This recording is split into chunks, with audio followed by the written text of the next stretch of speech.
Oscar Bevis for the Stomping Ground, powered by Wow Hydrate and available on the zone. Frank Warren joins me. Frank, thanks for giving me some of your time. How are you today? I'm good, my friend. Yourself? I'm very good, mate. Very good. Riyadh season are around. A lot is always going on. I was expecting a busy day, but then Tyson Fury goes and announces his retirement. Bit of a spanner in the works, Frank? Not really. That's how he feels, and he's made his mind up, and God bless him. I'm really, really pleased he's made a decision, and if it makes him happy, I'm happy, and everybody else should be for him as well. Did this come as a surprise to you today? Yes, it come as a surprise today. Yeah. Have you spoke to Tyson, dropped him a No, message I haven't had a since? I know it was chance. only an hour ago. It happened whilst I was here, and we've been doing all these various interviews. Yeah. To be a little bit of a cynic, we've seen him retire before and come out of retirement. Obviously, I know this is different off the back of 2 defeats. But in your heart of hearts, do you expect that we will see Tyson in the ring again, be it soon, be it further down the line? No, I think he's made his decision today. I mean, I don't know what's going to happen tomorrow, but today that's his decision. He was involved in 2 really, really close fights, unbelievably close fights. And I'm not going to go into all the opinions of my opinion, whatever, but they were close fights, 2 unbelievable fighters. He's very wealthy. He's done everything that's been asked of him. He's probably been one of the most exciting fighters you can watch in the ring. I mean, the fights he's had have been unbelievable, dramas in them, and that's without the stuff outside the ring that's been quite dramatic. He's been a phenomenal heavyweight. He's one of the best. I think he's the best heavyweight of the 21st century.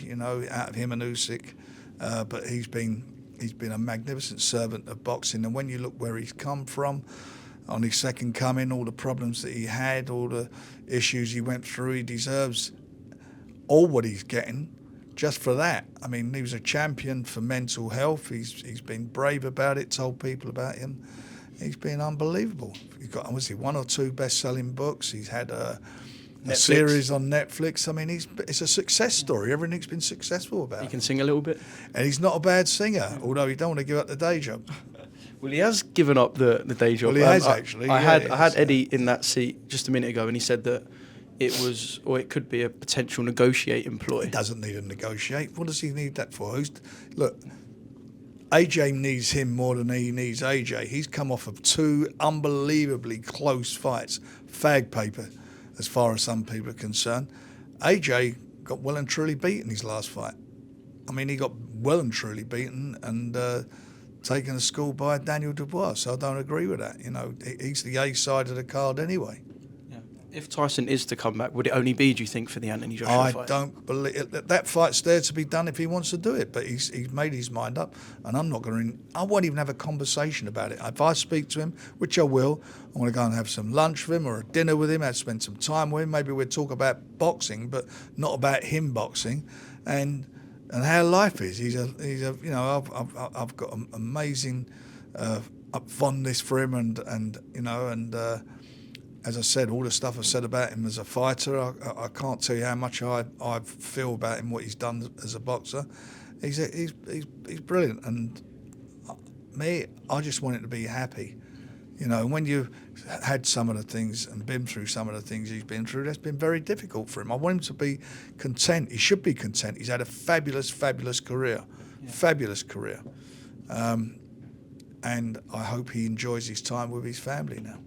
I know you believed in Tyson from the second that pen was put to paper, but just from him lifting up Sefery in Belfast, did you ever imagine just what would go on? Because it's not just been the success, it's all the carnage that's come with it, the press conferences. I mean, fights in Riyadh we never thought were possible. There's just been so many avenues. There was no Riyadh season there, or certainly for us there wasn't for boxing.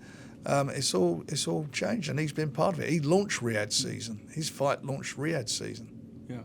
What sort of mark will he leave on the sport? What will people talk about in 10, 15, 21st century, 20, 30 years? 21st century, him and Usyk, 2 best heavyweights of the 21st century, there's no doubt about that. Exciting fights, my God, the fights that he's had, they've just been so exciting. He's up there with all the greats, he's with them, he's in that bracket. He's one of the modern day greats, no doubt about that. Can still never tire from seeing him get off the deck against Wilder, one of the best boxing moments of all time. But that's about that. That's about his desire. That's about his commitment. That's about the type of person he was. And that's why whether you love him or you don't like him, and I know there's a few haters out there, You can't take away what he's done in the ring. Do you think that desire's gone with Sorry? an announcement like this? Would that desire would have gone to have to put an I don't announcement know. like I this haven't out? spoken with him about it. I mean, look, he needs to be happy. That's what he needs. He needs to be happy. He needs to have some, to have some fulfillment in life, and I want him to have that. That's all he should worry about now. Yeah. He's got nothing to prove with anybody. Yeah. Absolutely not. One of the best. Right, February 22nd. What a ridiculous card. Unbelievable card, from top to bottom. Really good quality matches. Matchmaking's amazing. Good fights on there. Exciting fights. Great British involvement. Queensberry fighters. It's amazing. I love it. Yeah, we're going to see Hamza Shiraz become world champion and I fulfill hope the first so. part of his destiny. I hope so. He's in a tough fight. It's no gimme. He's got to be at his best. But, I'm hoping it'll be his time now. Yeah. Just about those two at the top of the bill. I know they don't really say too much, but what we got in the ring last time was like a real boxing spectacle.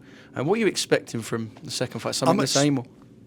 I'm expecting it to go on. I expect it to be a really, really good quality fight again. And I've got a link to Better Beer. I think he will come through and prevail. It was a brilliant fight last year.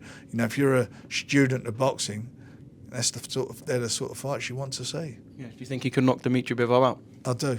Yeah. Final one, because I know we're a little bit pushed for time. This Liam Cameron, Ben Whittaker situation, I'd love to sit down and dissect it a bit more. If you've trumped the offer that Ben Shalom had originally, this fight should be on TNT, right? Unless more money is proposed from Ben Shalom again. Is that as simple as this whole thing really is? No-brainer, isn't it? I mean, and Ben Whittaker needs, he obviously wants to get in the ring and make that fight, and the same with Liam. It was quite a unsatisfactory ending. Let them fight, and they want to fight. Let them fight for the most money. It's as simple as that. It's no God-given right to me or to boxer who gets the fight at all. Wherever these guys can generate the most money, let them get it on. The legal proceedings make a difference in all of this. What legal proceedings? Them pushing with There'd be no legal inaccuracies like they're not happy about. Who cares about? I don't even care about that garbage. It's garbage. What you're having a go at Liam because he's talking about he wants to fight and that he wants to earn money. I mean, God, might as well sue every boxer.